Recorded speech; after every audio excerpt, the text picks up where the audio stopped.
This is the second recording, Chapter 10, Section 2, Other Movements for Change. It goes hand in hand with the second answer sheet, Other Movements for Change. I'm going to read and help answer these questions. Number one, we will go. So we have past successes, new goals. So number one, what convention marked the beginning of women's rights movement? What amendment granted women's suffrage? Women's suffrage is voting, remember. They get to vote. They're not suffering. They needed to vote. They wanted the right to vote. So what convention marked the beginning? That's right there. 1848 Seneca Falls Convention marked the beginning of the organized women's rights movement in this nation. The ratification of the 19th Amendment gave women the right to vote. So 1920, 100 years ago this year, the women finally got the right to vote. Alrighty. Number two, it says, what were some of the goals for women's groups in the 1960s? All right, so right here.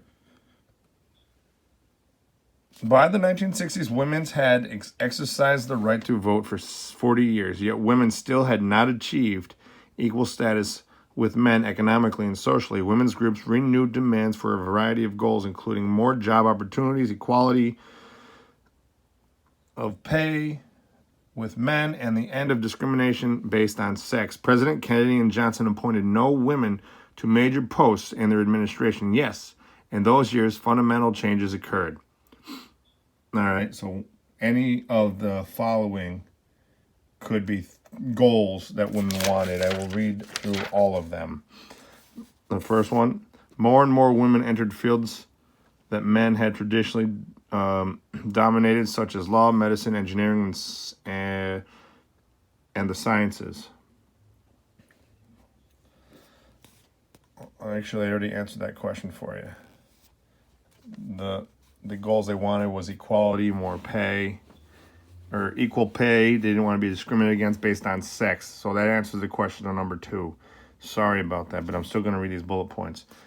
In 1963, Betty Friedman wrote The Feminine Mystique, which answers number 3 here. What did Betty Friedman contend in The Feminine Mystique? So what she wrote about, a book arguing that society had forced American women out of the job market and back into home after World War II. The book was influenced because it energized a new women's rights movement.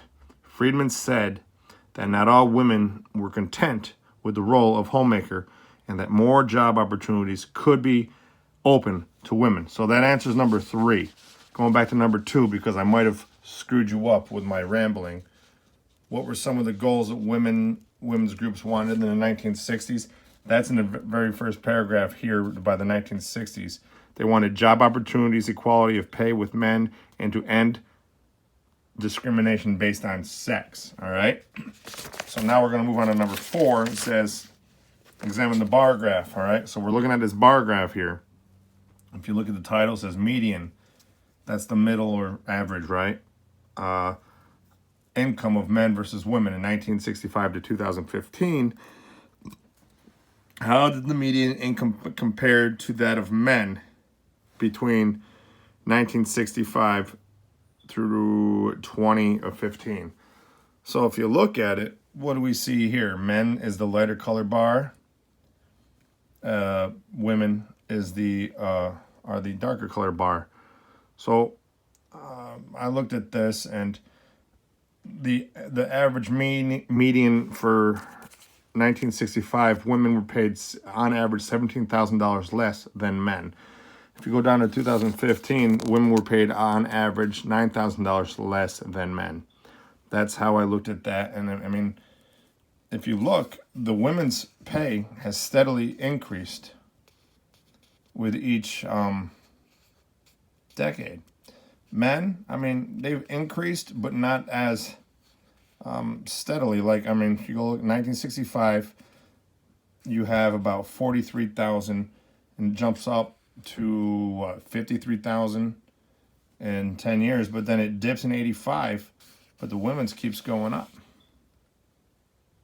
All right, I wonder what it's going to be like in another 5 years, where it's going to compare with us, with men in 2025. So the next question, moving on to page 340, describes some of the challenges faced by Native Americans in the 1900s. So we have Native Americans right there. In the 20th century, forgive me, some conditions of Native Americans had improved. They were granted full citizenship in 1924. Franklin Roosevelt's Indian Reorganization Act of 1934, Wheeler-Howard Act, known as the Indian New Deal, revised earlier government policies to rebuild tribes and promote tribal cultures. As the circumstances of the Native Americans improved, their population began to increase. Nevertheless, conditions remained poor for many Native Americans. Per capita, income of Native Americans was very well below the poverty level, so they were very poor. Alcoholism was up, and suicide was the highest among ethnic groups in the United States. Unemployment rates were far higher than the national average, and the high school dropout rate was near 50%. So that would answer a lot. That would answer number 5, describe some of the challenges faced by Native Americans right there. Number 6, what were the major goals of Russell Means and the American Indian movement? So we have Russell Means right here. Native Americans began demanding greater responsibility in making decisions that affected their lives. Native Americans took inspiration from African American civil rights movement. They began to call for red power and formed the American Indian movement, the AIM, to further their goals. Russell Means, a member of the Oglala Lakota tribe, was the founder of this movement. Means became the first national director of AIM. All right. In 1969, a group of militant Native Americans seized Alcatraz Island in San Francisco, and with the demand that it be turned into an Indian cultural center. In the 1972, members of AIM occupied the Bureau of Indian Affairs in Washington, D.C., demanding rights and property they said were guaranteed to them under earlier treaties. In 1973, AIM members occupied the reservation villages of the Wounded Knee, South Dakota, site of the last battle of the Indian Wars in the 1800s. The takeover lasted 2 months, with the militants demanding changes in policies toward Native Americans. Here we go. Means, excuse me, was a leader of and a participant of the activities of Alcatraz and Wounded Knee. He said that there was a buckskin curtain separating American Indians from the American government and the white population.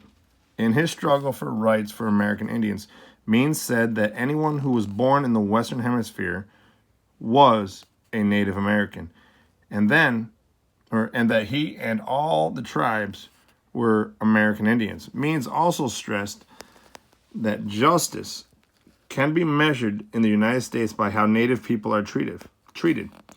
With this statement, he would then note the many injustices to American Indians. Okay? So the question, what is the major goals of Russell Means? They wanted equality, they wanted land and to be treated better, really. The next one on page 341 is to describe some of the controversies that have occurred between New York State and Native Americans. New York State and Native Americans. Some court cases involving Native American rights have taken place in New York State. For example, in the county of Oneida v. Oneida Indian Nation in New York State in 1985, the Supreme Court ruled that Native Americans had a right to sue to enforce their original land rights. The court further stated that New York's purchase of 872 acres from the Oneida Indians in 1795 was illegal because it was neither witnessed by federal agents nor approved by Congress. Both these steps were required under the Federal Indian Trade and Non-Intercourse Act of 1793. Such court decisions have encouraged other Native American groups in New York State and across the nation to sue for return for lost land. So one thing, Native Americans sued New York State to get land back that was wrongfully taken from them in the 18th century. More going on. Controversies occurred in northern New York regarding the St. Regis Indian Reservation of Akwesasne Mohawk Reservation, as it is also known. Violence erupted on the 14,000-acre reservation, which stretches into southern Canada into the spring of 1990. At issue was gambling on the reservation. The incident involved questions of which Native American groups controlled reservation policy, as well as the role New York State has in dealing with the reservation. By 2019, there were a number of Native American owned and operated gambling casinos, gas stations, and other related services across New York State. A very recent example of political progress in the Native Americans, as well as women, occurred in the congressional elections of 2018. Deb Haaland, a Native American lawyer from New Mexico, and Sharice Davids, a Native American lawyer from Kansas, were the first two Native American women elected to the House of Representatives. That is cool. I didn't know that. Moving on. Who was Cesar Chavez and what organization did he form? This is number 8. Okay, so we're down here at the very last paragraph on page 341. By the early 1960s, large numbers of Latinos were employed as farm workers, often as migrants. They faced problems of discrimination, poor pay, and hazardous working conditions. In 1962, a Chicano named Cesar Chavez emerged as a labor leader in California, starting a union for migrant farm workers. The union became the United States Farm Workers. Since these efforts were occurring at the same time of the civil rights movement for African Americans was gaining momentum, the same were using the term, sorry, it looks like an F for here, Black Power, with Latino leaders use the term Brown Power. So, he organized, he was a labor leader in California, and he started a union for migrant farm workers. So we're moving on. Number on page 342. The question, how have educational opportunities improved for Americans with disabilities? So people with disabilities, we're starting right here. Americans with disabilities have endured a long struggle to gain their full rights in American society in the nation's early years. Care for the handicapped was usually left to their families, often resulting in neglect or abuse. Reformers began to work for change in the early 1800s. For example, in Massachusetts, Dorothea Dix led a campaign to improve conditions for mentally ill people, resulting in the founding of more than 30 state institutions to care for them. Education. Educational opportunities for hearing impaired students were gradually widened. Gallaudet College in Washington, D.C. was founded in 1857, and today that institution is internationally recognized for its educational progress for hearing impaired students. In the late 1980s, its students successfully demonstrated to win the appointment of a hearing impaired person as president of the college. In New York State, the National Technical Institute for the Deaf at the Rochester Institute of Technology is another school for the hearing impaired, whose programs have won wide recognition. The school provides deaf students with college training in technical and scientific fields. Educational opportunities were also widened for visually impaired students. In 1829, the Perkins School for the Blind opened in Boston and quickly became a model for schools elsewhere. Although such schools still exist and serve important functions, many visually impaired students today attend regular schools under a practice called mainstreaming. The idea behind mainstreaming is to bring handicapped students out of isolation of special schools and into mainstream to student life. All right, let's see. We got more. Can we answer more with this? That answers. There you go. Number 10. What is the American with Disabilities Act so important? Why is it so important? American with Disabilities Act. It's right here. It prohibited discrimination in employment, public accommodation, transportation, state and local government services, and telecommunications. Benefit of the act included greater accessibility to public buildings and transportation for people who use wheelchairs and the availability of electronic devices to allow hearing impaired people to use telephones and enjoy movies. It granted them a whole bunch of rights, and it made them more equal citizens. Alrighty, so we're moving on to the next question, number 11. 340, page 345. Detail at least 3 of the important events in the progressions of the rights of LGBT Americans. All right. Excuse me. In June 2019 marks the 50th anniversary of the event that is considered the beginning of the public recognition of the gay rights movement in the United States. The Greenwich Village area in New York City, there were a number of gay bars. Regularly, the New York State Liquor Authority would refuse licenses to bars and gay customers. The Stonewall Inn was such an establishment. So we're going to skimmer down a little. And right down here, all these dates and things, these are all important, significant events that occurred during the years since the Stonewall Inn riots. So we have 1978, a great movie, by the way, called Milk. Harvey Milk, one of the country's first openly gay elected officials, was assassinated in San Francisco. 1981, you have the AIDS-HIV crisis was first identified in the United States. In recent years, the number of new cases in the United States has significantly declined, and there are new pharmaceutical advances helping those living with the disease. In 1987, Congressman Barney Frank announced publicly that he was gay. Coming out became the term associated with making one's sexual preference public. In 1994, Don't Ask, Don't Tell was enacted in an effort to allow gay members in the military. 96, the National AIDS Memorial was dedicated in San Francisco's Golden Gate Park. 98. Matthew Shepard Memorial was dedicated to on the campus of the University of Wyoming at Laramie in memory of a student who was beaten and left to die as a result of being gay. In 2009, the 1968 hate crime legislation was strengthened with new, more inclusive legislation that aimed at crimes or violence based on gender or sexual orientation. 2011, Don't Ask, Don't Tell was repealed as being discriminatory. The Supreme Court ruled the case. You are now allowed to be gay in the military. So the Don't Ask, Don't Tell is no longer a thing. Alrighty. So number 12, what did Rachel Carson write?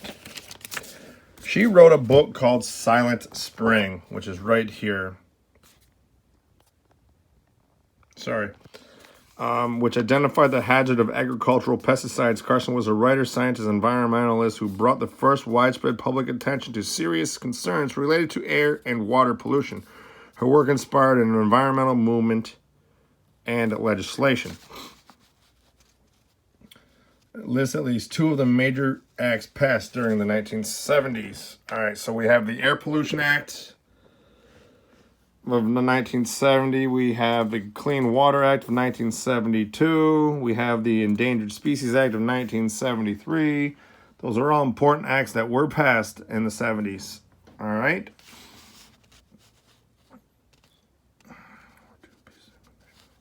So next question, number 13, on page 348 and 349. What were 2 pieces of immigration reform passed? Did I read that right? What were 2 pieces of immigration reform passed? Immigration legislation. We're on page, all right, sorry. Immigration and National Security. In 1950, Congress passed the McCarran International Security, the law aimed at limiting the action of anyone. Excuse me.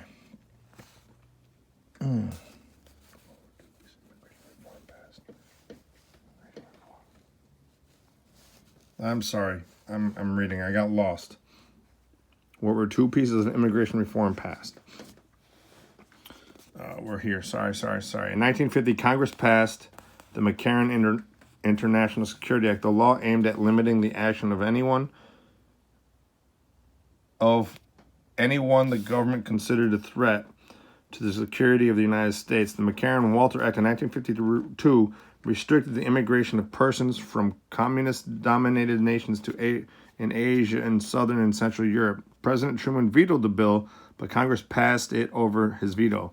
Reducing restrictions in 1965, Congress passed an Immigration and Nationality Act in 1965, the Hart-Celler Act. The legislation was signed by President Johnson at the Statue of Liberty. It formally ended the admissions policy based solely on race and ethnicity. This legislation focused more on family reunification and on persons who could prove they had skills needed in the United States. Since the act was passed,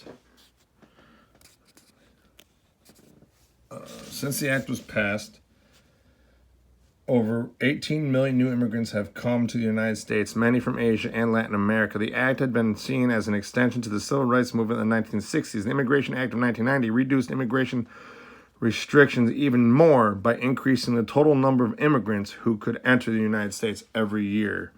Undocumented workers. What's the next question? Study the graph. We're studying this graph right here. Okay?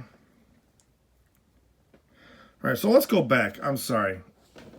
Bear with me. We're going back. What two pieces of immigration reform passed? Immigration Nationality Act of 1965 and the Immigration Act of 1990. That answers the question to number 13. So we're going to study this graph, all right? You can see my little doodle there. It says, where have most immigrants come from between 1982 and 1995? I'll give you a second. There you go. Asia, 35%. Coming into second place would be Mexico at 25%. All right. And number 15, it says, who are the dreamers? Dreamers. That's down here. The children born in the United States to illegal aliens have attracted particular attention due to their large numbers and the fact that many are graduated from colleges and universities and trying to enter the job market. A bipartisan group of the senators made some progress on a national group, but no new legislation has been passed. These young people are known as dreamers, and they await action on the deferred action of the Childhood Arrivals Law. So the dreamers are American born to illegal immigrants that have a college education trying to get into the workforce.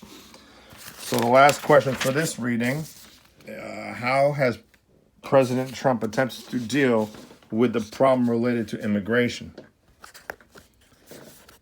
All right, so we'll go right here.